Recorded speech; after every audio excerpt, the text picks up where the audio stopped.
Right, it's 7 o'clock. We can start now and we're going live now. Good evening, everybody, and thank you for coming in this cold weather. Just to remind everybody, because of COVID, please keep your mask on, those who are present here. Only remove mask when you want to speak. Thank you. And also, those who are attending this meeting virtually will not be able to vote, and their attendance will not be counted towards their presence, towards their attendance record. Right. Apologies for absence. You have anyone? I have received one from Councillor Anand. Yeah, and I've received apologies for lateness from Councillor Rice, who is on her way in here from work. Thank you. Any urgent matters? I'm not aware of any. Matters to be considered in private. I've not been informed of any. Declaration of interest. None. Okay. Minutes. Do we agree with the minutes from the meeting held on 16th of February? Yeah, agreed. Agreed. Okay, thank you. And now we go on to the item 6 of the agenda, which is the food and workplace safety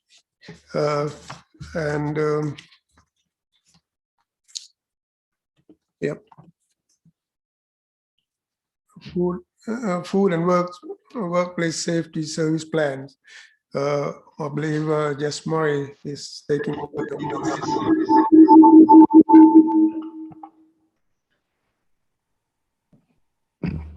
Thank you, Councillor.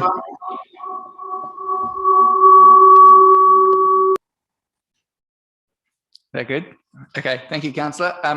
So I'm only going to speak very shortly this evening. I wanted to kind of go through two main issues. In the first instance, tonight we have myself. I'm the Assistant Director for Safer Communities, which includes Regulatory Services, which is the area responsible for tonight's reports on food safety and health and safety. We have Joe here, who's the Ops Manager for that service. And we also have the 3 team leaders who are virtually joining us from the food and health and safety teams. That's Sean, Kelly, Isabella, Gregory, and Mary McLaughlin. We had 3 team leaders because those guys have been working in unison on the team over the last 2 years, I think, that these reports cover. So we felt it was really important to bring them along today to be able to answer your questions and also kind of explain to you some of the work they've done. Obviously, COVID has been a massive challenge for this service area, having been involved in lots of different kind of, gold, bronze, silver panel arrangements and different COVID meetings throughout the whole pandemic. In my role, I've seen a lot of parts of the council's response, which has been amazing across numerous different teams and areas, but I don't think any area has been as impacted as much as these services, and the work that the guys here and their officers in the team that have done through that period has been amazing, and they've amazed me throughout the amount of work they've delivered, their kind of commitment and responsibility around supporting business, but also ensuring that obviously rules are maintained, people are protected, and we respond effectively to the pandemic while still trying to fulfill our role in terms of keeping people safe in relation to food and food safety and also health and safety provisions in the borough. Throughout that period, they've also had to deal with the implications of Brexit, which is significant for that service as well. So just really wanted to highlight the amazing work of the team, the officers in the team throughout, and hopefully that comes through in the report for you guys and really demonstrates the amount of work they've put in. The second point I wanted to make, and I think is highlighted in the reports, is the kind of challenges that are presented to us today in relation to compliance around some of the businesses in the borough. I've kind of been in this kind of role for Ealing for probably the best part of 8 years. And throughout that entire period, we've pretty much thrown everything that we have at trying to get businesses to be more compliant and be more cognizant of food safety and health and safety in the provisions of how they operate their business. But there's no kind of beating around the bush to some extent. Ealing does have one of the most challenging landscapes in relation to regulation of business. And it is one of the lowest, I suppose, most challenging areas in the country around some of the compliance issues that we face in businesses in Ealing, and presents a massive challenge to the team and the council as a whole to try and improve that compliance and make sure businesses are doing everything they should to keep their customers and our residents safe. So it is a really key theme through the report. I can reassure you that we've tried literally everything we can throughout that period to try and challenge that, and we will continue to do so. But we really do need the support of obviously members and the wider community in trying to, hold our business community to standards and make sure that safety and that kind of stuff is promoted within the borough. So that's my little introduction. I'll hand over to Joe, who will take you through a presentation around the work plans, and then we'll also have contributions from Sean, Isabella and Mary through that report in terms of the areas that they have expertise around. So over to you, Joe. Great, thanks, Jess. So I've just prepared a little presentation. It's only a dozen or so slides just to give the committee an overview of the purpose of the report and the content of the service plans. So the purpose of the report is to ask the committee to note the legal frameworks within which we operate as an authority, note the limited extent of service provision that's proposed in the service plans and the potential risks to service provision, approve the service plans themselves and delegate their implementation to the Director of Community Development, and finally just to resolve to receive an update on progress against those plans by June 2022. So just going to the why of it, there are two reasons why. In terms of food, it's that the council must make adequate arrangements for the enforcement and execution of food and feed provisions under the Food Safety Act. And what's appropriate has been determined by the Food Standards Agency, who have also said that food service plans should be approved at member or member forum level or by a suitably delegated senior officer. In terms of health and safety, the council has to make adequate arrangements for the enforcement of the health and safety provisions that are under its jurisdiction. And the Health and Safety Executive have defined what's adequate arrangements. And they've also stated within there that elected members should confirm the commitment to health and safety enforcement detailed in the service plan. So effectively, these service plans, they outline how the council will go about meeting those duties. So just a bit of background on the actual functions. Food, primarily this is around proactive food premises inspections. The frequency of inspections of food businesses is determined by the Food Standards Agency's Food Law Code of Practice. That includes things like the Food Hygiene Rating Scheme, which you'll see on the image on the right-hand side. Hopefully everyone recognises that. And then other various functions under food law, imported food controls, dealing with food poisoning outbreaks and allergens. So the proactive inspection program is a significant proportion of work, and it largely consists of unannounced routine inspections of food establishments. There's also quite a range of reactive interventions that might be product recalls or destruction of unsafe food, or responding to complaints about pests and taking enforcement action. Workplace safety, that in terms of the function and the services that we provide, it's accident investigation, investigating workplace safety complaints. COVID safety for employees is actually a workplace safety issue, and then particular topic areas that might be subject to proactive interventions. So you'll have noticed when we were talking about the duties on the council to provide a health and safety service, it's the provisions that the council are responsible for. That's because we share jurisdiction with the Health and Safety Executive, which is the enforcing authority depends on the main activity of the workplace. So for example, the Health and Safety Executive are responsible for construction sites, building works, central and local government, manufacturing, hospitals, schools, and so on. Proactive inspection programs and campaigns are based around national and locally identified topic areas. So again, just some helpful pictures on the right-hand side. Workplace transport, that was the middle one's an unsafe gas cooker, which has been prohibited. And the bottom right is, obviously we had concerns around electrical safety in that premises. Food and health and safety delivers the council's key priorities and I think is quite key to delivering of those priorities. So creating good jobs. Food and workplace safety makes sure that as the economy rebuilds, businesses and workplaces are safe, healthy and resilient and provide good, secure jobs. They make sure that compliance is achieved through robust enforcement action, and we disrupt criminal enterprises and secure a level playing field for good businesses. In terms of fighting inequality, both food and health and safety law is applied to achieve a minimum universal standard of workplace health, safety, welfare, and food hygiene, safety and standards, regardless of demographics such as affluence, age, disability, and ensuring minimum standards improve standards for everyone. So just wanted on this slide to just give a bit of context about the food and workplace safety team, which is the team that is going to deliver these service plans. The team's made up of a mixture of officers, including environmental health officers who have dual competency to practice both food and workplace safety. Notably as well, and Jess alluded to this, the team also delivered the council's COVID enforcement function. So these graphs on the right-hand side, they are the last 3 financial years worth of activity. Blue is food work, orange is health and safety, and then green is COVID work. So you can see that COVID accounted for a significant amount of work that we carried out last financial year. And although things like we carried out fewer food inspections, that was more than made up for by the amount of COVID inspections we had to carry out. So actually over last financial year, overall, we investigated 89% more service requests and 11% more inspections. So the teams really worked hard last year, as were many services. The team also has other enforcement responsibilities, such things as smoke-free, statutory and non-statutory consultations, and health protection duties, such as infectious disease. So non-COVID things like food poisoning, TB, a whole list. I'm not going to list all the infectious diseases there are in the world, but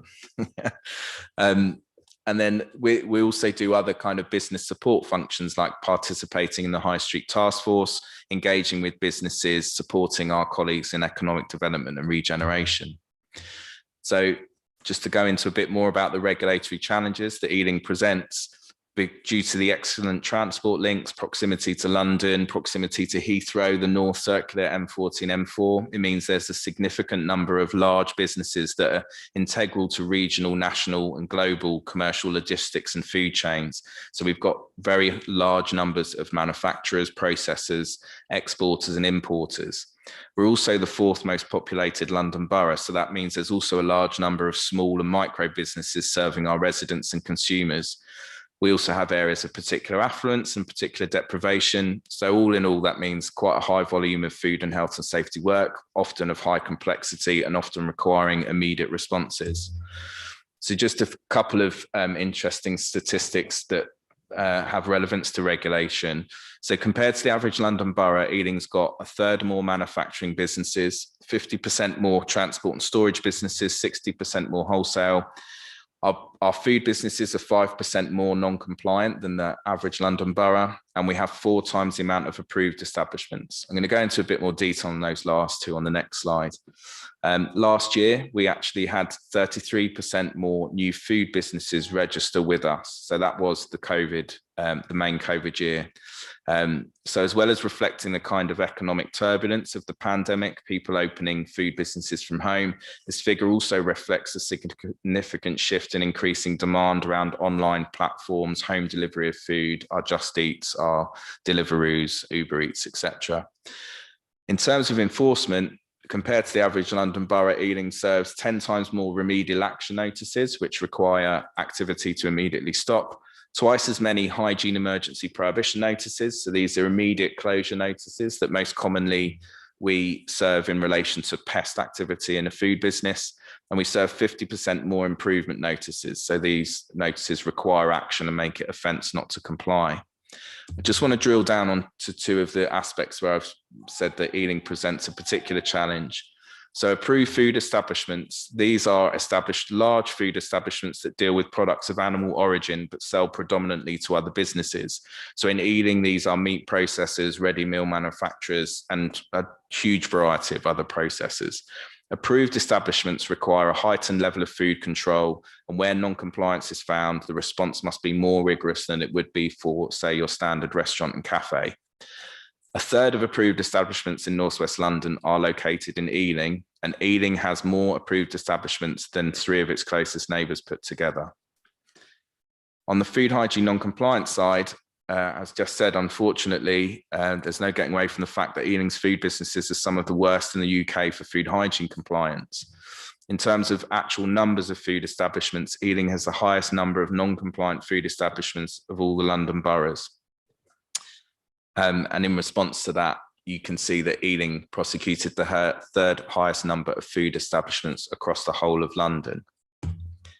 So just onto the service plans themselves. So just the last few slides will run through what we're proposing. So the Food Standards Agency recognised that local authorities had a backlog of food inspection caused by work shifting over to COVID enforcement, and that generally food businesses had been significantly disrupted. So what they've proposed is a 2-year, what they've called recovery plan, to allow food authorities to get back onto a good balance sheet of having all their inspections they needed to, having them carried out. So our service plan for food and on the inspection side, it effectively mirrors the recovery plan. So unusually, this service plan is a 2-year plan. Normally, service plans run for a year, but this is a 2-year service plan to match the Food Standards Agency's 2-year recovery plan. So again, premises inspections, they focus as a significant amount of work. So we've forecast the programmed inspections required. We've taken into account the frequencies of different inspections. So dependent on the risk category of a premises, it requires a different frequency of inspection, and also new food establishment registration. As I said, we experienced a third more new food establishment registrations last year than we did have for that compared to the average of previous years. We've also just forecast around reactive services like enforcement, service requests, food poisoning outbreaks. On the health and safety service plan, following a similar format, we've talked about the proactive program. So last year we were unable to carry out any meaningful proactive inspections because, again, all of our resource was focused on COVID enforcement. This year we've reinstigated a couple of campaigns and identified a few new ones. So we'll be doing proactive health and safety inspections around carbon monoxide, cooling towers, gas safety, health and safety in butchers, and large warehouse safety. As you can see, 4 out of those 5 we've chosen those based on local intelligence about things that officers have picked up, and are looking at our own accident trends and reportable injuries trends. The only national one we've picked up is gas safety, but to be fair, that overlaps with local intelligence as well. And then lastly, our reactive services. So how we're going to investigate accidents, how we'll apply a selection criteria to make sure we are effectively using our resources to investigate the most serious accidents, and also dealing with service requests. So complaints from employees, requests for advice. So just the last couple of slides, I just wanted to mention about recognizing that there are limits and risks and threats to service provision. Both service plans recognize that the resources available to actually deliver the service are limited. And so the service plans outline how those resources will be deployed to accomplish the minimum statutory duties of the council, but acknowledging that discretionary services, which aren't absolutely required, can't be delivered within the resource envelope we have. So any potential threats and risks to service provision are listed in each plan where we can foresee them. If these become realities, then the outcome would be a threat to service provision and a risk that there'll be a failure to deliver on the council's minimum statutory duty. In most situations, if that happens, resources would then be redeployed on the basis of risk, and shortfalls in statutory service provision would be addressed by engaging additional resources, which might create a budgetary pressure.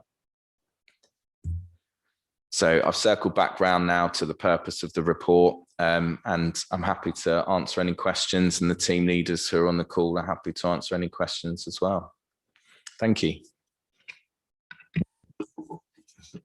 Thank you. That's quite a comprehensive report. Before I open up for questions, can you explain these categories? Because I noticed that there, where it says category A compliant and category B, category A compliant, category A non-compliant. What does these categories mean? Can you explain that to us, please? Yes, I can't. I'm going to ask and see if Sean is on the call, who should be able to answer that question. Sean? Hello, yes, of course. So you asked the question, just to clarify, the question is to clarify what exactly these categories mean, is that right? That's correct, yes. So every business, once they are registered, we carried out an intervention, so an inspection of that business. Once we are there, we assess the types of food handled. For example, is it a large manufacturer making ready meals for airlines, or is it a small corner shop doing pre-packed foods? Once we assess the type of food handled, then we assess the level of compliance of that business. So, for example, the airliner, because it's such a high-risk business and because it supplies nationwide and potentially internationally, they would be classified as a category A inspection, A based on risk, highest risk being A, the lowest risk being E. So, and then you might go to a corner shop, for example, which would be possibly an E or a category D inspection, depending on the types of food. So you could hypothetically have a low risk. So then the compliance side of things. So maybe there's some pest issues or it's cleaning issues, something like that. So it would be a non-compliant D inspection, but the category A inspections then as a result would still be would require more of our focus. So we would inspect them more regularly. So inspections on category A would be inspected every 6 months based on that. And then it obviously goes from, and then B would be slightly less risk than A, and so on and so forth. Does that answer your question? Yes, thanks. Yeah, thank you. All right. Now open these questions. I have Councillor Rice first. Thank you, Chair. I've just got about 3 questions, if I may, please. Because what comes across to me reading the report is really very much the challenges that are facing the department when it comes to staffing in particular. I mean, and there's a number of points I just maybe bring up under that umbrella. It does actually look like that we're actually quite critical in Ealing in terms of bringing food into this country, because it mentions about how we're close to Heathrow and we're close to those transport facilities, and that's why we so intensively are involved in food manufacturing, food businesses.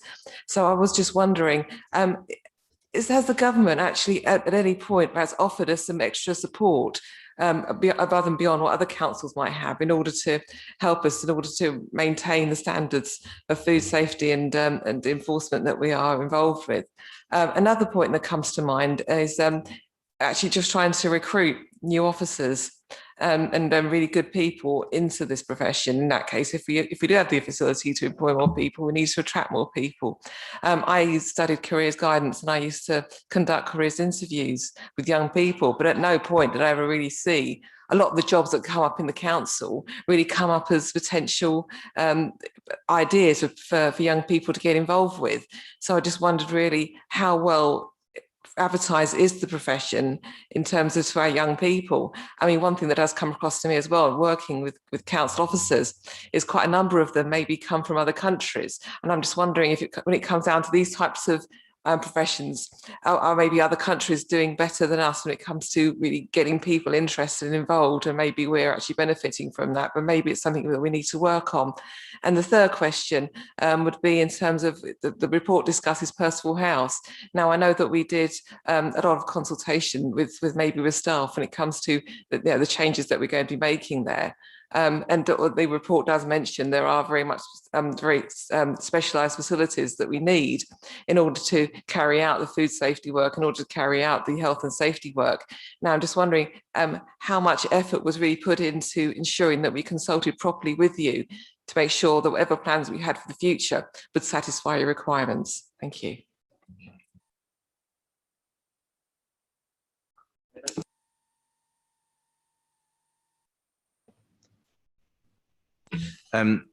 Thanks, Councillor Rice. So just that's a good question about the government assistance. I mean, the answer, to be blunt, is no. They don't. That there isn't a recognition from government in a financial sense about the regulatory challenges. The Food Standards Agency is the central government agency that kind of oversees food and feed provision and effectively actually audits local authority food provision to make sure it's adequate. They do have a fighting fund if, say, for example, we were the centre of a huge national outbreak. They might provide assistance, but I think it was decades ago that they would provide any financial assistance. So no, the blunt answer is no. There is no kind of formula or anything for recognising that from central government. The second one was just on recruitment. Yes, we have identified that recruitment is a real challenge in Ealing, and it's a real challenge across the profession. And I know from speaking to my equivalents in other boroughs that they're also having difficulties. We've had difficulties for many years, but everyone's having difficulties. Unfortunately, supply is just majorly outstripped by demand. Some of these professions are quite aging professions, but we recognised that early last year, and we actually created 3 new posts for graduates who have done environmental health, but they are then seeking their kind of professional practice. That was part funded via COVID enforcement money that the council had received, because we'd moved experienced food officers to do the COVID enforcement work, and we needed to backfill that work. So it was, I've probably financially stepped a foot wrong by saying it was funded by COVID money, but it was effectively to backfill that moved resource. So that was 3 graduates. So they are inexperienced. They've only done the academic side of the training, and we are hosting them and sponsoring them through the professional side of the training. But obviously, that they started in October 2020, but come 2022 October, the funding will have been exhausted for them, and they will then be fully qualified. Then we're on to the next question about how we're going to what position we'll have to offer them and that kind of thing. So we have tried to creatively solve that internally, but I'm afraid some of it just comes down to the revenue budget that we have. And Jess, if he was near me, he might kick me under the table, but he can take over. No, Thank you. No quicks required. The only point I was going to add, I suppose, is we have tried to be very creative over a number of years around recruitment. So going back into kind of like around 2010 and just after that, we actually did recruitment campaigns in Ireland, and 2 of the team leaders who are on this call are actually from Ireland, and we did have a significant Irish contingent in the team for quite a while.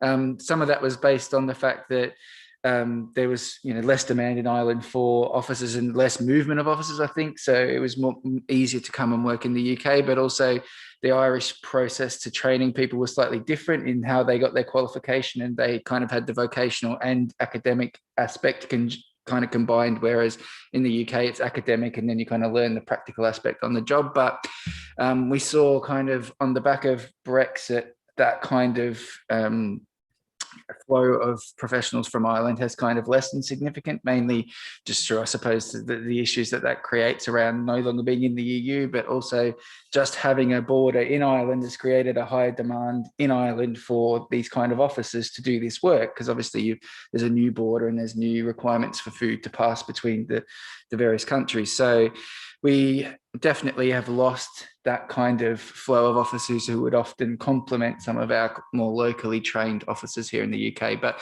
the profession is really kind of international, as you say. But It's similar in a lot of ways. I think it's a challenge that planning have, and you know, surveying services I know is a real challenge. Some of those real technical skill sets seem to be really difficult to find recruitment into, and whether it's the kind of difference between the private and public sector aspects, because obviously there's a high demand in the private sector as well as in the public sector for some of these offices as well. So it is that challenge. But similarly, and it's kind of touched on in the report, I suppose Ealing is a great place to effectively kind of learn your chops, so to speak, in that, as Joe's pointed out, it's such a diverse kind of place to work. I mean, we've previously had officers who have travelled up from the South Coast to work in Ealing because they effectively get the level of experience in Ealing in 2 years that it would take them 10 years to accrue in a place like Bournemouth or other kind of more regional centres, because we have so many manufacturers and different kind of businesses. So often it's a challenge to recruit, but it's a challenge to hold on to officers because they're trained very well, and these guys do an amazing job and have a lot of practice in training and developing them. But then unfortunately you become a victim of that success in that these guys often move on to other better paid jobs and move into central London to do kind of different kind of work, or potentially move back to regional places where they originally come from with really good qualifications and skills. So on one level, it's a good problem to have, as in we have a lot of very good people, but on another level, it's difficult because we have a high turnover, and it's a challenge because we're constantly in that space of recruiting, training and recruiting and training. So it is a really unique challenge.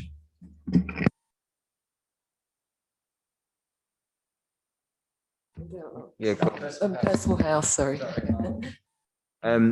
Yeah, so on Percival House, I mean, Percival House, the movement, the decant and what will be next temporarily is still to be decided. So there is a project group, and actually I sit on the project group. So if we don't have our special requirements taken into account, I suppose that would be my fault. But no, we do talk. They have we have gone through. We have had the opportunity to provide information on what we would need, and so yeah, again, it's identifying the space and kind of taking the direction from the management team and from the kind of councillors involved on what kind of space would be suitable. But yeah, we do have some complex requirements. I can understand the challenge though, because of course many council services, when you get down to the actual process that the council officers are doing, you just need a desk, a Wi-Fi connection and a PowerPoint and you're good to go. These services and the team leaders that are on the call, they need access to fridges, freezers that are lockable so the evidence can be continuous. They need a suitable place to interview someone under caution that's not overlooked and is secure from being seen. And, if you're interviewing under caution a small independent trader, a smaller room can be fine. But if you're interviewing under caution a large national retailer who will bring a legal team along, having inadequate facilities isn't good enough. Plus, we need to be able to move around the borough rather quickly. And sometimes we have, we need lots of stores and that kind of thing. I won't go on because that's what I was having quite a few conversations at the moment around. But yeah, we have special requirements, and that can be sometimes difficult when you're trying to take a 3,000 person organization and fit them into a kind of fixed model. We unfortunately don't fit into that model, but I mean, we're not unique. We have colleagues in other services that have similar needs, but yeah, we do have unique needs. I don't know that anyone else in the council needs like lockable fridges and freezers to put dead mice and rats in or something like that. So yeah, thank you. Thank you. I noticed that you have one apprentice on the admin side. Have you ever thought of taking on apprentice on the field team? Yeah, we do. We do have. Yeah, we've got an apprentice. Do you mean take on an apprentice in terms of the actual inspection work? Well, yeah, we. The graduates is kind of the graduate officers I referred to. They are effectively a type of apprentice because there isn't an apprenticeship level available for these skills to be qualified. The code of practice, which I've referred to for food, for example, makes very specific mapping of certain qualifications that need to be done. There isn't a what they call a level 6 apprenticeship in environmental health, but it takes 3 years to complete, and that would be someone 3 years outside of the council, and then they would come in to complete it. So the graduates, when we advertised that those posts, we had a significant number of applicants, because I don't think my colleagues in other boroughs will mind me saying this, other people were just not offering that pathway through to qualification. And obviously that historically it's been the kind of thing that people have even done for free. So they've gone and worked at a council for free or under a bursary, which would be a few £1,000s a year.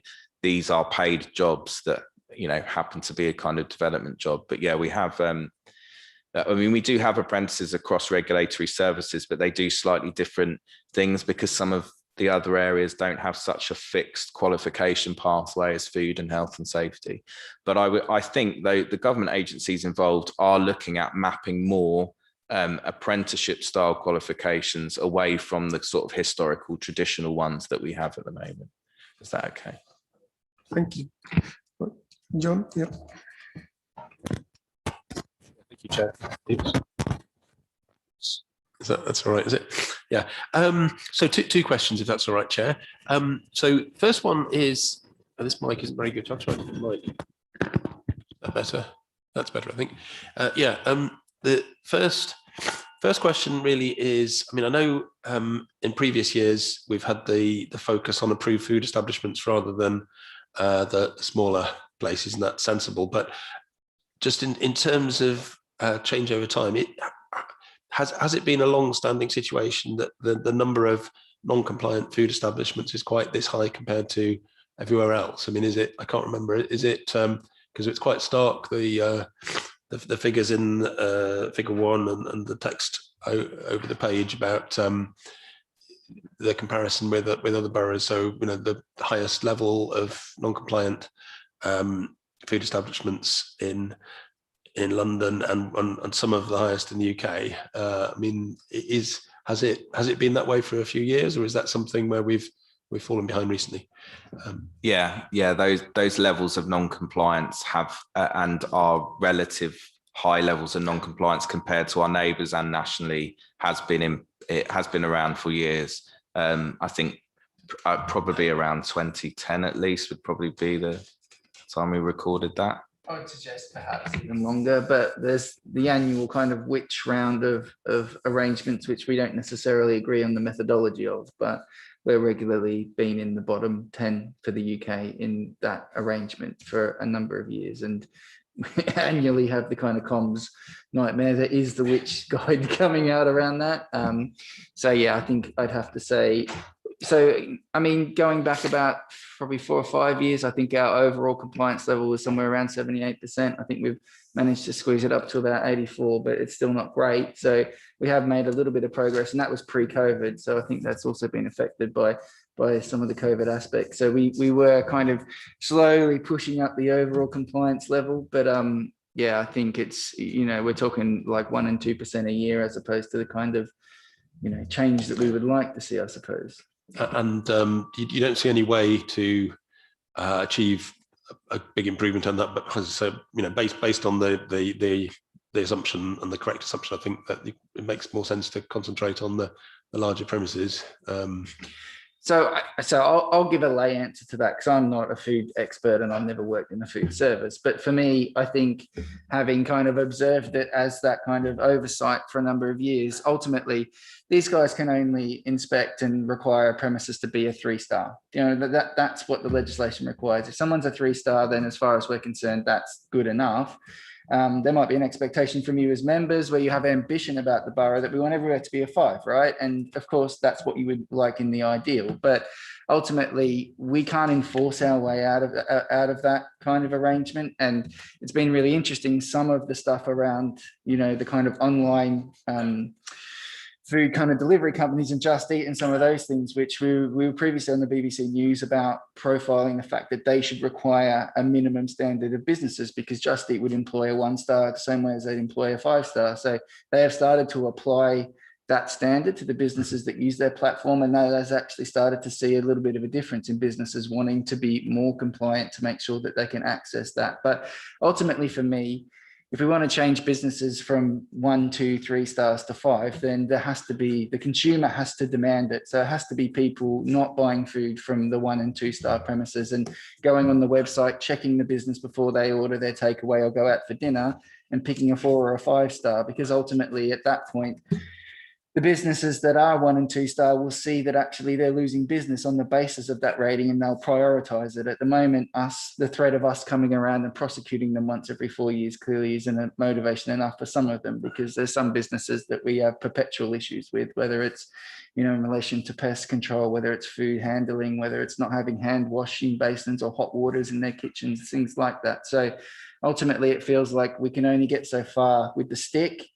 And we need the residents and the community to kind of challenge the businesses back to say, actually, we're only going to come to businesses that are 4 and above, 5 and above, to use that consumer choice as the kind of key driver. So that's my lay view. Joe might have a slight various view on that, I suppose. No, I mean, I agree entirely. I think this service plan is about the minimum statutory service provision that we're providing. So there could be, for example, we could do things like promoting our 5 hygiene ratings, and we could get the officers to go and, take photographs of the 5, and we could work with our comms team to do this and an economic development team.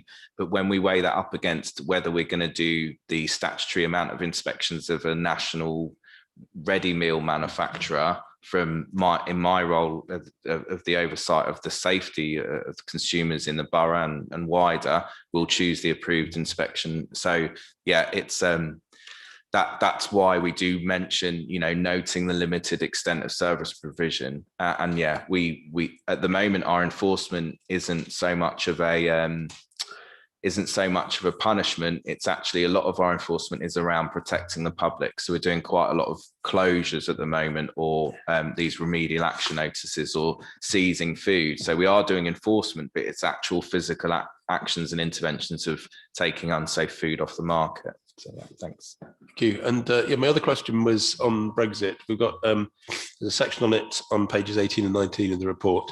I just wondered if you could give a bit more of a flavour. It talks about the sort of complex queries that come up, but if you just give a bit more of a flavour of the sort of headaches that Brexit is causing.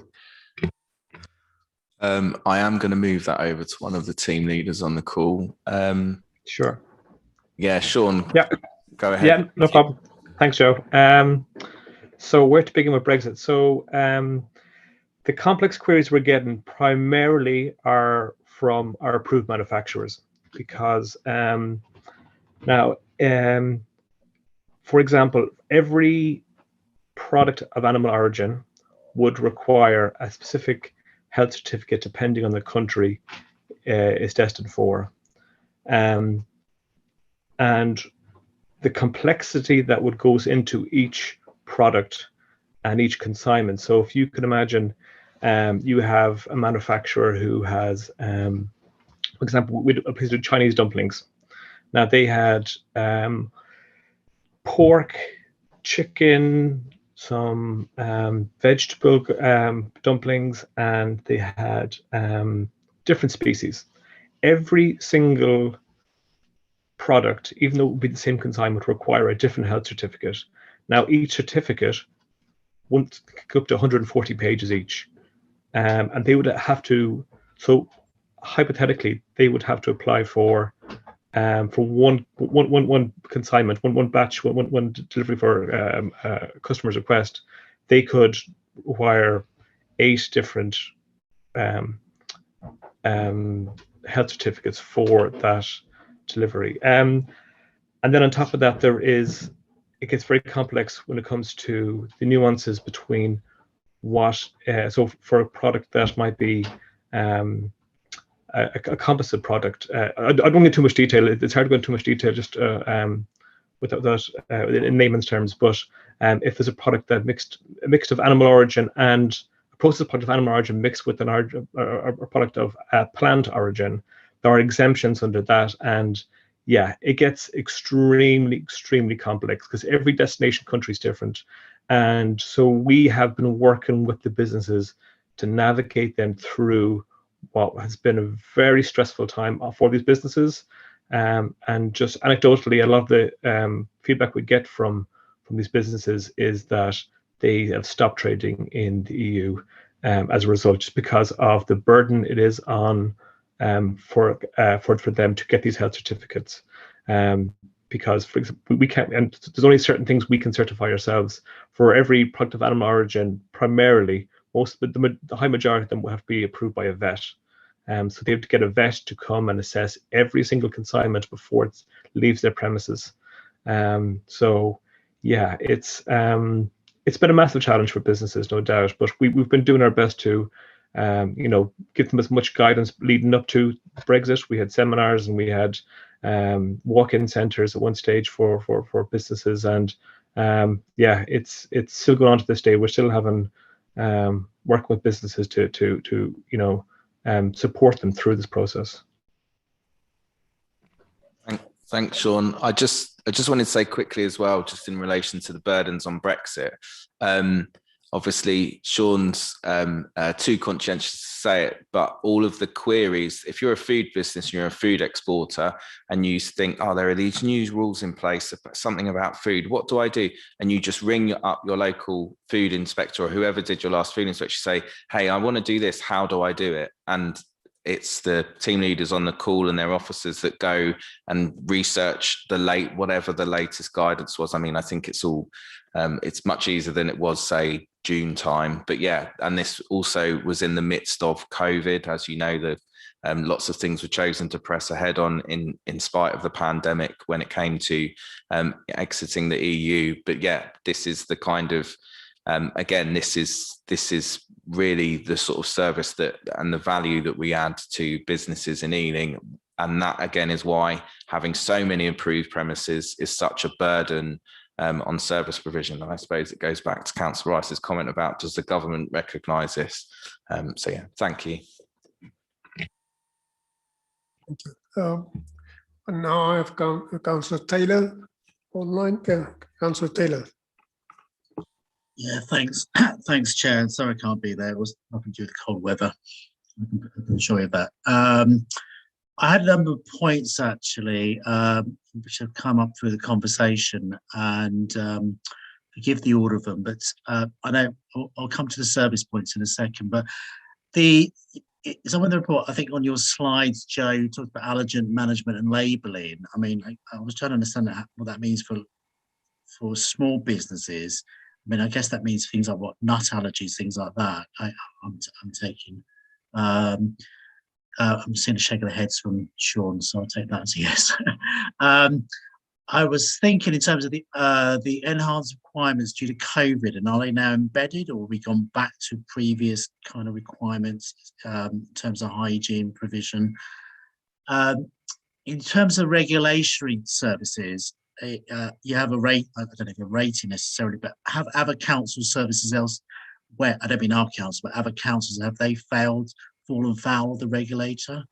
On the issue of resources, picking up what Councillor Rice was saying, I mean, given we've got Park Royal and a high number of organisations up there, does the government or somebody recognise that maybe we should have an uplift in terms of resources as a consequence of that? Or could we push for an uplift? And also somewhere in the report, I was struck by the number increase, 25% increase in number of new food business registrations.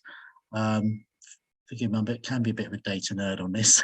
Does that mean 25% additional businesses on what the total we had the year before, or 25% year-on-year increase, I guess? And what kind of business were they, given it seemed a bad time to open up last year? That's it, really.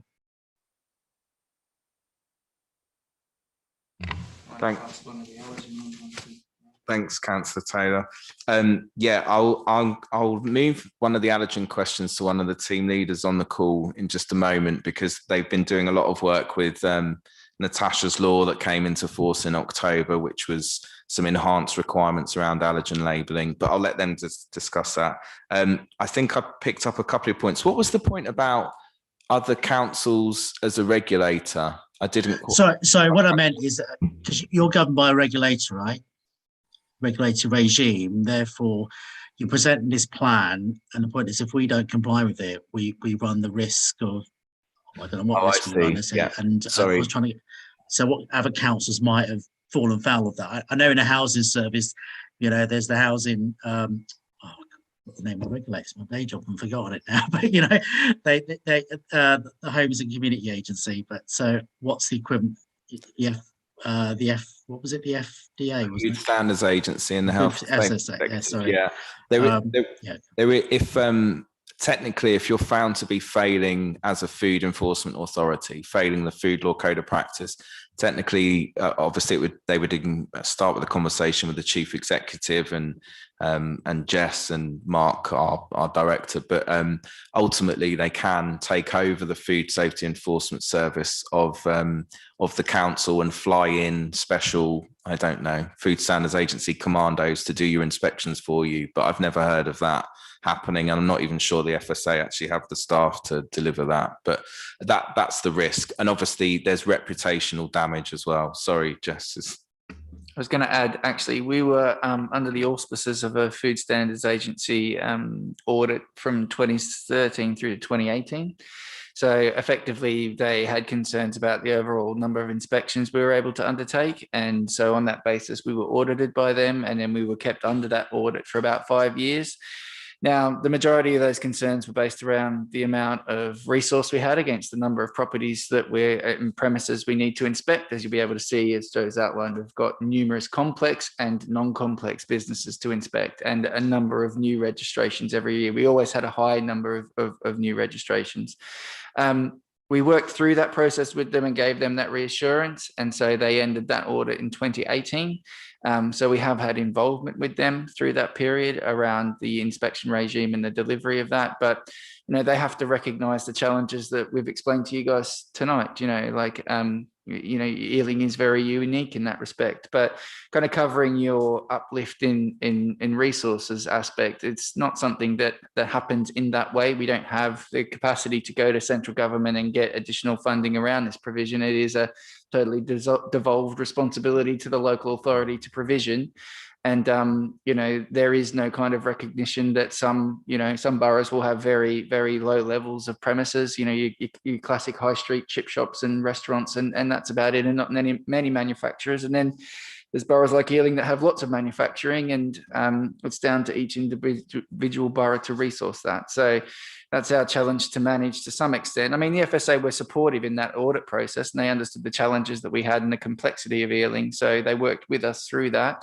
And also we fed back to them around the fact that we were approaching instead of just doing the numbers, we were trying to manage risk. So we took significant amounts of enforcement action to challenge people in their behaviours. So, other boroughs might put more of an emphasis on doing their inspections and not undertake as much enforcement action. That's a balance that other boroughs strike. But from our perspective, where we found severe non-compliance and people being put at risk by manufacturers, we prosecuted and took enforcement action. And officers prosecuting people mean that they're sitting in court giving evidence and writing statements and not out inspecting businesses. So it's a constant balance of trying to do that enforcement action to try and make sure that you're kind of protecting the public in that way. But if you do that, you then kind of are robbing Peter to pay Paul, in that you then don't have an officer doing an inspection, they're doing another piece of work. So it is a difficult balance to strike, but we try and get the inspection work done and the enforcement work. But it has been a challenge, and we've had conversations for a number of years with the FSA around it. So that's our personal experience with the regulator in previous years. Yeah, I'll just mention as well, new businesses. Councillor Taylor, you asked new business registration. So whether that actually is an increase in the population of businesses or a churn of, someone taking over an existing business. The answer is a mixture of both, but the overall number has significantly increased. The reason why it's kind of, it doesn't matter too much in terms of demand and managing service provision is every new business, even if it's someone taking over an existing business, has to have an inspection. So they have to have a full routine unannounced inspection when they open a new business. Even if you buy a business off your friend and take it over, you need to submit a registration form because you're obliged to let the local authority know you've done that. And we're obliged to carry out an inspection. Normally that would be after 28 days. At the moment, with some of the backlog we're suffering, it's taking a bit longer, but we are trying to prioritize some of those new businesses because we recognize, as Jess mentioned earlier, that they need their inspection and their food hygiene rating to get onto the online food platforms. So while I've said, we are kind of conscientiously protecting public health, we do recognize as well that, supporting economic development. Just on your final bit on the allergens, Mary's on the call. I know Mary's done quite a lot of work in how we're supporting, smaller businesses that maybe don't have the technical department behind them to help them with allergens. Just Mary, could you just summarize some of the work we've done around allergen management and supporting businesses? Yeah, of course. Thanks, Joe. So we inspect obviously allergens in all the businesses across Sealing, and with that it comes with different requirements for each type of business. So going back to our huge manufacturers and approved establishments, they need to make sure that, any foods that are pre-packed for customers, that all the allergen information is declared on that, whether there's allergens in it or there's a risk of cross-contamination. Obviously, undeclared allergens does pose a serious risk to public health. So it's obviously quite important that that's kind of picked up on and that they're providing that accurate information. We also then inspect the allergen management of catering premises, and this is your typical kind of restaurants and takeaways. So any kind of sit-down meals or dine-in restaurants, to make sure that they're providing that allergen information, whether it be on their menus or whether there's signage available for where customers can receive that. We also need to make sure that the staff are trained adequately in allergen management and how to identify allergens and cross-contamination. Just recently, on the 1st of October, there's been new requirements introduced, and this is known as Natasha's Law, or foods pre-packed for direct sale. So this is kind of more for any kind of, any establishments doing foods that are pre-packed on site, for direct sale to consumers. So it introduced the requirement to include the allergen information on that. So it's relatively new for all businesses. So we've been doing as much kind of advisory and guidance for businesses so far to make sure that, they know their requirements. So we have officers kind of doing spot checks on businesses to make sure that they're compliant, and where contraventions have been noted, we'll work with the business and a graduated approach to ensure that they achieve that compliance.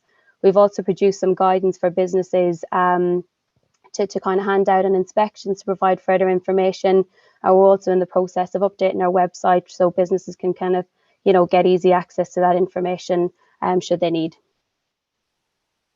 Sorry, Chair, can I just quickly come back on that last point, please? Yeah, sorry. Thank you for that, Mary. Sorry, it's just one thing occurred to me. I know we talk about businesses, and maybe it does apply. Does it apply to voluntary sector organisations, charities, and maybe places of worship as well? Yeah, it applies to all businesses. So there must be, under the Food Information Regulations 2014, they must ensure that they provide that information to consumers so that they can make, a decision on what foods they buy, in particular anyone that suffers with allergies, so that at the point of sale or the point of buying that product, that they have all information that they need to buy that, and in particular allergens, so that there's no kind of imminent risk then posed to public health. No, okay, what I'm getting at is often we've got places where who give away food. I mean, at the moment, some of the places are still not opened up necessarily a great deal, but you've got Sikh temples, you've got a Hindu temple, whatever, will give food. Are they required to have the same level of label in that sense as well?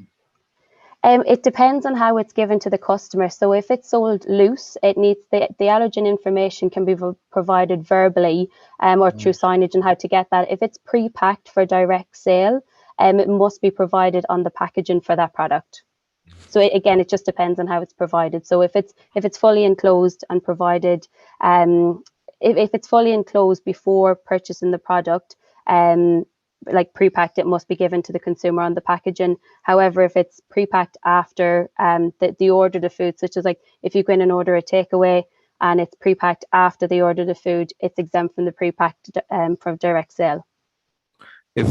If I'll just interject as well. Thanks, Mary. I think Councillor Taylor, you're asking about whether these requirements would apply to, you know, food that's given away for free. Yeah. And yes, it would. Any transfer of food, regardless of whether it's for money outside of the home, the food law applies. So this kind of links back to what I was saying about how this upholds the key priorities of you know, equality. It doesn't matter whether you know, for example, if you were giving the food away to, say, a night shelter to people, you know, on the streets, that food has to meet the minimum standards of food law. So yeah. And in terms of voluntary and charitable sectors, obviously, we'd be happy to sort of point them in the right direction for advice around allergens when the allergen rules apply. We've got the website updated. We're about to do a bit of publicity with our corporate comms team on getting some of this information out, because we were going to do it around when Natasha's law came into force last month.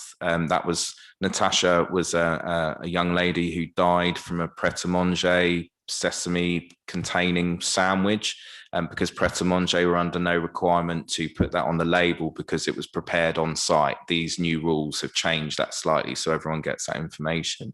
But we've just concluded a prosecution into quite a large manufacturer who had not been following good allergen controls in their factory, and were pushing out products saying this is free from whatever, and actually it clearly wasn't, because they weren't taking into account basic controls. So we're going to roll that information in together to kind of encourage businesses to take it seriously, but also flag up that we've got lots of information on our website to help small businesses, and obviously they can contact us for advice. I hope that answered your question, Councillor Taylor. Yeah, thanks. Yes, but I think Councillor Taylor also relates to like Gurdwaras and mandirs, where food is daily free of charge. It's they're all. So I think one of the issues is that the team leaders, we refer to food businesses. That's a legal term. It's actually really food establishment. So it doesn't matter whether it's for money or whatever. Any transfer of food outside of the home would be a kind of food thing. So yeah, Gurdwaras, temples, anywhere where food is transferred in that way outside of the home would be a food establishment. So the Gurdwaras, they get inspections from the officers and the follow-up and the advice and so on. Thank you. Right. Any other question? Yeah, sure. Yeah, thanks, Chair. Just one on the dual role officers, and I know obviously, you know, resources are under pressure and so on. This was a change that came in sort of relatively recently, or over the last two or 3 years, due to some of these pressures. I was just wondering how you feel that is now operating. Is it well embedded, and do you think that there's a danger of lack of expertise, particularly in the sort of the health and safety side, if the concentration is more on the environmental health side? So just how you think that is. And also just on a more positive role, if you like, and not that, you know, we know that resources are heavily under pressure and it is the council's duty to provide these services and protect the public. But what would you want as a resource? What extra do you think the council could offer or could possibly provide for you if it was within the gift, you know, for the next financial year or two? Thanks, Councillor Shaw. Yeah, workplace safety. I mean, you can tell by the questions that have been asked today that we've been concentrating entirely on food, and obviously workplace safety covers the health, safety and welfare of people in workplaces. And there are over 20,000 workplaces in Ealing, and some of our premises, particularly around logistics, warehousing, they are high risk workplaces, forklift trucks, lots of movements, lots of manual handling, lots of racking, warehousing, and so on. So it wasn't ideal that we hadn't done any of our proactive inspection campaigns for workplace safety last year, but we obviously flipped that resource to focus on COVID enforcement, because that was the priority at the time. That was the risk to people who were at work. COVID was the risk, so that's what we did. But this year, with there effectively being no real COVID regulations that mandate any particular action in a workplace, we have got our inspection campaigns to do. The dual kind of competency aspect is really in relation to environmental health. Trained environmental health officers are trained across a basic level across 5 pillars of environmental health, which is, I wish I hadn't said that now because I'm not going to get them right, but I think it's public health, pollution, food, workplace safety, and housing. I think those are the 5. Hopefully no one will check on that. And obviously teams in the food and workplace safety team, officers in the food and workplace safety team, they operate across food and workplace safety. So Isabella, who's the team leader on the call, she is probably our most competent health and safety officer, but she hasn't had the chance to answer any questions yet because, a lot of the focus is on food.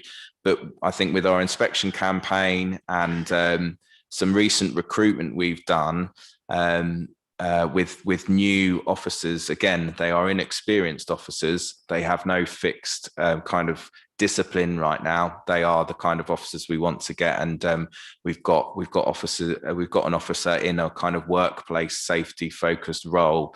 Isabella will be overseeing and supervising that officer to develop. And again, we then go around in the cycle that in a couple of years there'll be an amazingly good resource that would be welcome in any authority, maybe our neighbouring ones, who they might be able to get a better remunerated post. Isabella, was there anything further you wanted to just say on workplace safety? Oh, you're muted, I think, Isabella.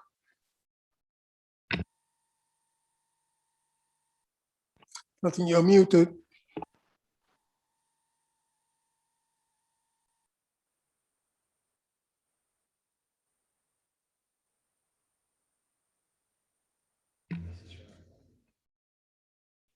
No, we can't hear you, Isabella. Oh, okay. I think Isabella probably had something interesting to say. But yeah, so Isabella is a team leader. She's a food and workplace safety team leader, but she is the most competent officer. So, but obviously there's a risk with that. For example, if there was a fatality that we had, a workplace fatality we had to investigate, Isabella would then be the officer that we would deploy to do that until we have a suitably competent officer to do that, and that is where we get in with the resources. In terms of the next question, which I will hand over to Jess in just a second, about what resources what would we like if we had anything. Obviously, in this kind of service, the only resource you need is people, qualified people. There isn't any machinery we can buy to do things quicker. I'm sure we could tinker around the edges about some sort of digital offer, but it would not be, I would much rather have officers in place. So I will leave Jess to kind of do his stuff on that kind of answer. Thank you. I think that's a pretty good summary, really. Ultimately, we've got X number of premises and we need X number of officers to trudge across the borough and go and have a look in each of them and make a decision on how safe they are and give that advice and guidance. I mean, in terms of what we would need to be able to do that competently and also, get rid of some of the backlog, we could easily do with 3 or 4 more officers to be comfortable in that space. If you then wanted to talk about kind of us going out and supporting businesses to be better and doing some of the non-enforcement and non-inspection stuff that helps businesses improve, particularly kind of the small independent traders who often struggle with trying to comply with regulations and things like that, then, there's an infinite amount of resource that we could go and support those businesses. So I suppose in terms of the challenges around compliance, we think we're pretty much right on the nose in terms of us having enough resource to deliver this service statutorily. But even a single fatality, so somebody dying tomorrow, touch wood, in a racking situation or a warehouse that Joe's explained, that would take Isabella out for the next 6 months in terms of investigating, that would have a significant impact on the overall running of the service, because it's the team. She's got a team leader role, so she supports all of these officers where obviously training and bringing up. If she's out gathering evidence and doing, I mean, we had a fatality which we investigated from 2015 in a secure housing arrangement in Acton, and that was hundreds of hours of officer time, and that involved Joe, myself, and other people. So one incident could effectively challenge the entire service delivery in that function, because obviously if it's a complex accident and it's a complex fatality or incident, then it's the potential for criminal charges and things like that is significant. So we have to resource that, which then has that knock-on effect. So I mean, officers always get a bit twitchy and you say, well, what would you take if I offered you? I mean, we could have environmental health officers at this point, but to be honest with you, just recompensing officers that slight bit better, so we keep hold of them a little bit longer to reduce the kind of churn of constantly training, that would be excellent. And then maybe a couple more bodies just to give Joe and the guys a bit more resilient ability to do a little bit of supportive work, but also just make sure we've got no backlog and we've got that resilience, I would say would be a very reasonable request, I suppose. Yeah, I just wanted to add, I suppose, the other thing which is worth mentioning is there isn't, say if in this fantasy scenario you said, that's really interesting, Jess, thanks, no worries, we'll resolve to make 4 additional posts. There aren't the people out there tomorrow to pick up. The remuneration we offer isn't competitive to tempt someone else from, say, a neighbouring borough or outside of the borough. So we have been dealing with that internally with the kind of graduate I mentioned, but yeah, it's that resource isn't out there. So we would actually need like a longer term going on in the background, which is what we've been trying to do. I think this service report, as Jess says, it just says we're on the nose. That's all. And to kind of one of the things with what the report asks is to acknowledge that we are on the nose and something. Yeah, food poisoning outbreak, fatality. It could even be COVID winter plan takes effect or something like that. That will have a knock-on effect, and it's worth noting because hopefully, if you resolve that we come back next year in June, if we haven't completed what we've said we would do in the service plan, there would be a reason. It would be the winter plan came into effect, or I don't know, we rejoined the EU or so, I don't know, something crazy. I don't know why I said that, take that back. But anyway, yeah, thank you. Feels like one.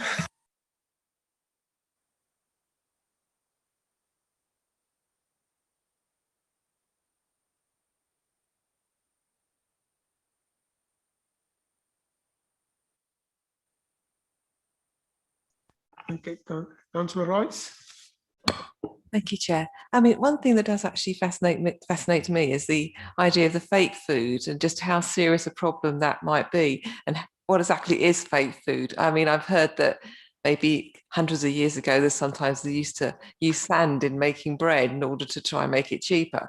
But I mean, that's made me wonder just if it's some of the people maybe trying to make fake food in order to sell it more cheaply, in order to make some kind of dreadful profit out of it. But thinking about that, I mean, if that's really a serious problem that we have in Ealing, but thinking about that does make me think about as well the fact that the energy prices are going up, and is it possible that maybe people are trying to get around the system in terms of obtaining energy? I mean, are they trying to maybe plug themselves into their neighbours' supplies or something, that kind of thing, that maybe it's a kind of a plot of a film or something, but I'm just wondering if it's the kind of thing that might seriously be happening. This is the kind of thing that we need to look out for in this kind of era where we have got serious issues with inflation and price rises. Thank you. Thanks, Councillor Rice. Yeah, deprivation does indeed bring with it risks of people cutting corners, which is arguably why the regulatory system exists. Obviously, we could have an entirely free market situation where you pay for whatever you want, and if you want to pay a low price, you take your risks. This kind of goes back to what I was saying about the key priority of fighting inequalities, that arguably we fight the most basic inequalities. The food you eat has to meet a minimum legal level, regardless of whether you're paying for it. In the case of the night shelter or food banks, it has to meet a minimum level of standard. We inspect food banks and inspect them to the same strict standards we do a Tesco's, whether you pay for it. And that's the kind of beauty of the the food system. In terms of like energy prices, a real issue that we come across now is where people will hook up gas supplies rather than to the conventional gas supply. They will bring in LPG cylinders to run, because you don't have to set up a bill. Maybe you've not paid your bills and the gas company have cut you off, where you just buy some cylinders from, I don't know where, but you and you line them up. I don't know. Isabella's probably, I don't know, Isabella, indicate if you can hear us, but if you can. Yeah, I think you can hear me now. All right, great. We've dealt with that situation, haven't we, with the LPG cylinders? Is that right? Yes, so it's wide across, not only in commercial premises but also in residential premises. So you might have heard there was actually a fatal accident in one of the premises actually in Southall regarding the LPG canisters. It's something that people do on a pretty much day-to-day basis now, because like Joe said, it's just something that's cheaper and a lot easier to do rather than pay the bills. And it's something that I presume we'll be seeing a lot more, which is why one of our campaigns is to do with gas safety in premises, and that's something that we'll be looking out for. Thanks, Isabella. I was just going to add, obviously, we had the Horsemeat Scandal. It feels like centuries ago, but it was only about 5 years ago. But there's another example of where it's, opportunity is there to fraudulently, well, I mean, it wasn't unsafe horse meat, but it's still, you don't think you're eating horse meat. And there was a period, I think, when the cardamom crop in the subcontinent failed, and we started to see kind of, imported food having other kind of nut products spread through them because the cost of cardamom went up significantly. So yeah, those kind of things happen, and people will always look to cut corners. Similarly, and this isn't in the auspices of this report, but Joe's trading standards team have seized, hundreds of thousands of fake PPE, fake hand sanitizer, all that kind of stuff. So where there is a high markup or a significant demand, there will always be a very small percentage of people that will look to try and game the system and make a little bit of extra cash, and food's no exemption in that. There's always somebody who will try and cut that corner, and that's one of the jobs these guys do, I suppose.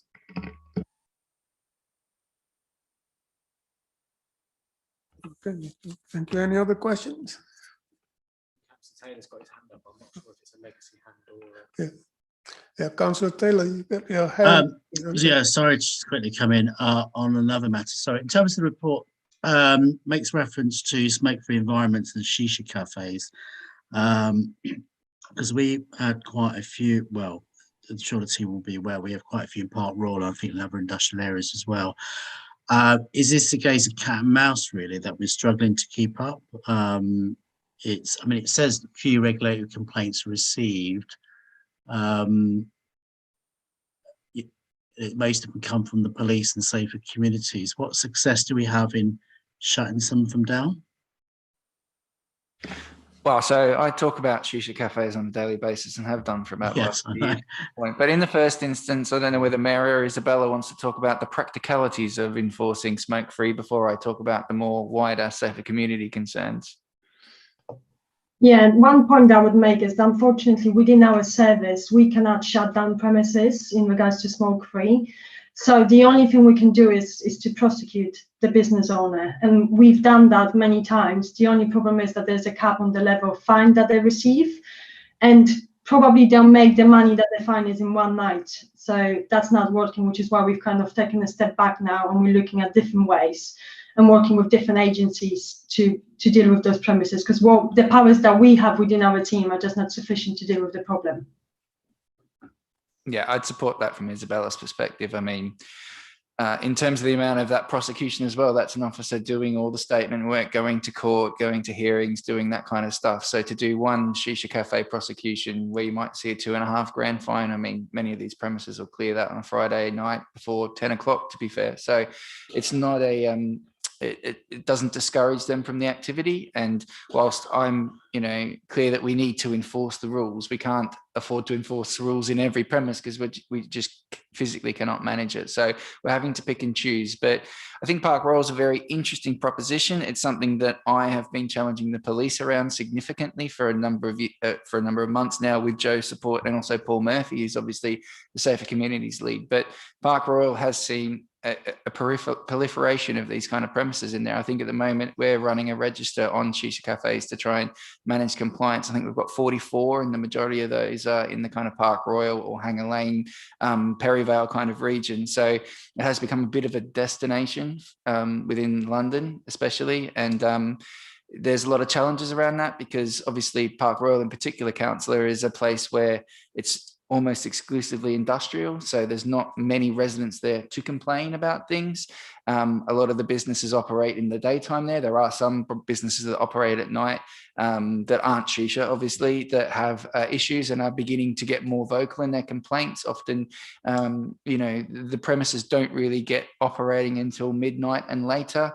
It's a challenge for the local policing team, because obviously they don't work till the early hours of the morning. They're on shifts that end at 10 or 11 o'clock at night.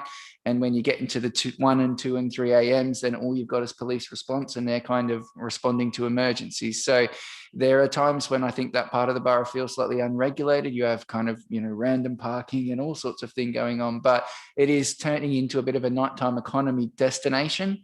And, there's lots of issues around that from a planning enforcement perspective. The OPCD is the enforcer in that respect, but I know they've done significant amounts of enforcement around this and have joined up with Joe and with Paul's team.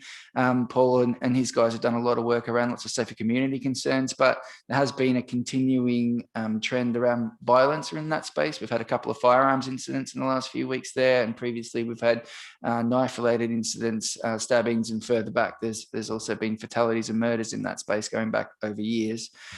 So it is a challenging space. It's something that I'm challenging the police around, and it's something that we're trying to manage as a partnership. But fundamentally, these premises don't need to be licensed. They don't sell alcohol ostentatiously, at least. So it takes them out of the licensing arrangements that Joe would apply via the normal kind of licensing subcommittees and the requirements that they put on the service. So it is a challenge, because they deliberately don't sell alcohol on the basis they don't want to come under that regulatory arrangement. I'm of the view that the sale of tobacco for the consumption on a premises should be licensable in the same way alcohol is. I think it should be off sale as well, because Joe can give you chapter and verse on the number of premises in Ealing selling counterfeit and fake cigarettes and alcohol as well, which is a real challenge for us to manage beyond the kind of scope of these reports. So yeah, it is a real area of concern and challenge for us, and something that we're putting a lot of effort and time into. But there is a little bit of a gap in the regulatory framework, I think, in this space, which means that less scrupulous businesses can kind of work their way around it to some extent. So it is a challenge. Sorry, I just wanted to add as well, the reason why smoke-free and shisha premises are mentioned in the report is because this is one of those risks and threats that we talked about in terms of that could affect service provision. So say, for example, Jess or senior managers or councillors say, right, well, if there are these 45 shisha premises and you're saying that many of them may be smoke-free, we'd like officers to go out tomorrow and prosecute them, and every day they're open, prosecute them. Then what we're doing would be taking away resources away from food and health and safety inspections. And, that there comes a point where we have to weigh up, the health risks of not doing a food inspection preventing people smoking in an enclosed space. I think the reality is no one goes into to smoke shisha in a shisha lounge and walks into the enclosed area and says, oh my gosh, I never realized how smoky it would be in here. Those aren't the complaints we're receiving. The complaints we're receiving are generally referrals from my equivalent Paul, whose safer communities guys go to these places because of antisocial behavior, and they say, how is this allowed to be here? It was all enclosed. And yeah, Jess has already pointed out why it's not really, you can't prosecute your way out of that problem. So yeah, just wanted to add that in. Thank you. Thanks. Great, thank you. Any other questions? No? Okay, I have a couple of very brief questions. Sorry, I'm not sure if Councillor Sumner's got his hand up. Oh, yeah. You're doing a round of applause, but that might be a miss. Okay. Councillor Sumner, do you have a question? Chair, well, it's not a question really. It's really an agreement that in fact my residents are having more trouble with shisha not from the smoke, but from the noise late at night. And it's something that they might change their names, but it's not a good thing for my residents. They should be allowed to sleep at night. Their children should be allowed to sleep at night. And we can't get people there to actually solve the problem. Everybody knows my problems because I keep on sharing them. But thank you, Chair.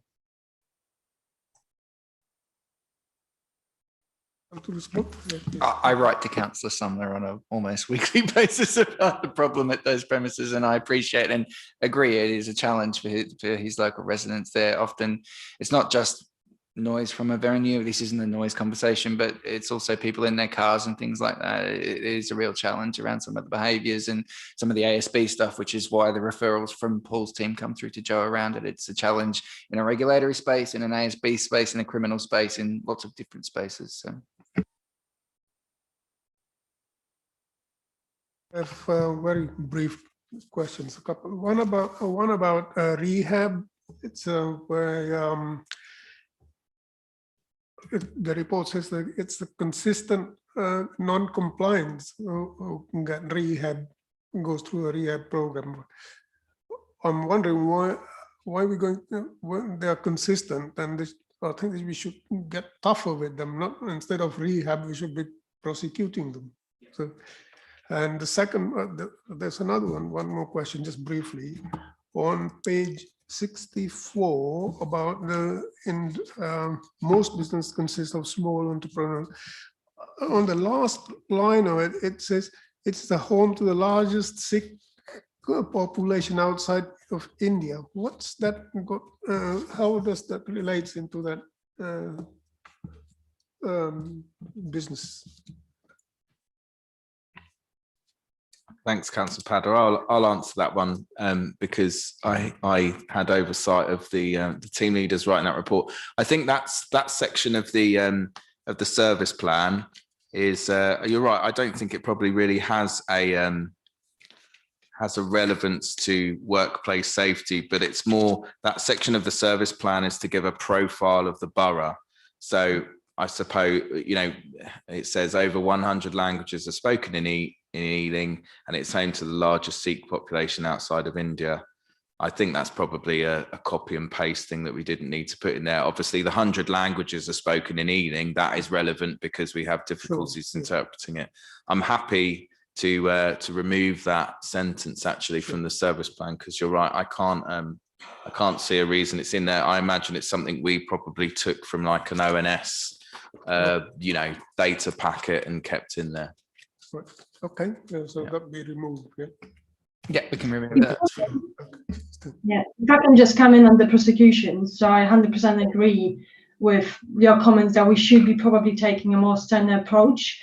And that is something that ideally we would do. Unfortunately, the level of non-compliance is so high that if we now start prosecuting every single non-compliant business, we would not be able to carry out the day-to-day functions. And that comes not only with the resources, but also with the fact that we need to approach all of the businesses in the same way. And so far, we've been trying to work with every single business to get them to be compliant.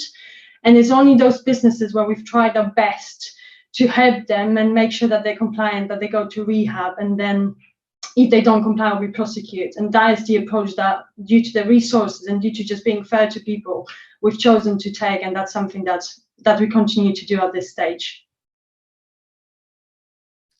I'd kind of just add, I suppose, the rehab idea was the concept around the kind of speed awareness course for businesses, right? So, you know, we've prosecuted lots of businesses and we go back there 2 years later and they're back where they were when we prosecuted them, and whether they don't see that as a good enough kind of, you know, dissuasion for them to make those changes or otherwise. So it was saying, well, you can go to court where you'll get £1,000 fine, or you could do this course that might actually help you understand why it's important to be safe and compliant around this stuff, to try and get them to take ownership. Because obviously we don't want to be in a space where we just habitually prosecute someone every 2 years, because it's kind of a bit of a mugs game and you just create more work for yourself. So obviously you'd rather encourage someone to learn and empower them to actually do the right thing instead of just going and waving the stick at them regularly. And as Isabella said, if we prosecuted every non-compliant business in the borough, we wouldn't do any inspections for a number of years because we just spend our whole time going to court prosecuting people. So we have to kind of have a graduated way in which people get to a prosecution. So people will get to a prosecution if they're heinously non-compliant and they're dangerous. This is more about the businesses that are low, that are 1 and 2 stars consistently. And so, they might lift their game a little bit, but they have a history of non-compliance. So we offer them this to try and help them help themselves. They don't apply that properly. It was relatively successful. COVID did obviously make it much more difficult to deliver, and it's kind of fallen by the wayside a little bit, I'd say, Joe, since COVID. So it is something we need to decide whether we're going to take forward, because it's also a lot of time invested by the guys to try and support businesses through that process. But that was the idea behind it, because obviously we've tried everything else. So let's try an educational approach, right? So we gave that a try, and there has been some good aspects to it, but it is quite labor intensive, I would say.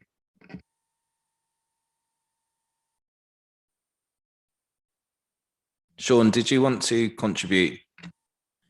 Yeah, just to add, I have specified in the service plan that we are not proceeding with the rehab program for this year, based on that very basis that our main priority is the backlog of inspections. So we are, for prosecutions, we are looking at the most serious offenders, and we are pushing through quite a high number of them this year already.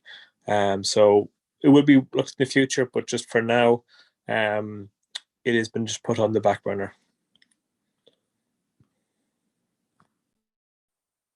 Okay, thank you.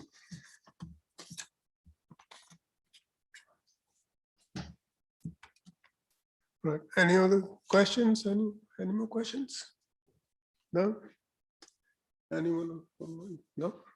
Okay. So can we proceed with recommendations now? Do we the 4 recommendations made? Do you want to go one by one or all 4 together? It's note the legal framework within which this authority operates. Note the limited extent of service proposed in service plans and the potential risk to service provisions. Approve the service plans and delegate their implementation to the Director of Community Development. Resolve to receive an update on progress against food service plan 2021 to 2023 and a new health and safety service plan for 2022 to 2023 by June next year, June 2022. Can we all agree to that? Good. So, thank you. It's all agreed. And I think this is well, this is it, end of the meeting. Yeah, and next meeting is on. We haven't got the date yet. Yes, yeah. Yes. Thank you very much. Good night.